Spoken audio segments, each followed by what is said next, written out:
in die volgende video gaan ek vir jou verduidelik wat die reëlboek sê omtrent opwarming en oefen tydens 'n wedstryd.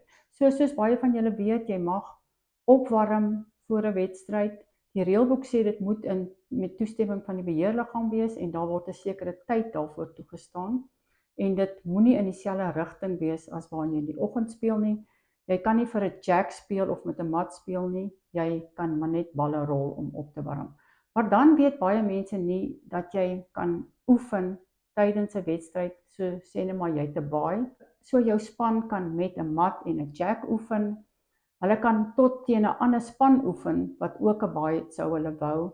Jy moet net die toestemming hê van die beheerliggaam, want die beheerliggaam moet seker maak dat beide spanne nie op daardie spesifieke baan speel die dag nie. So julle kan gaan lees in hierdie domestic regulations, dis sommer hier op die eerste bladsy, reël 3.4.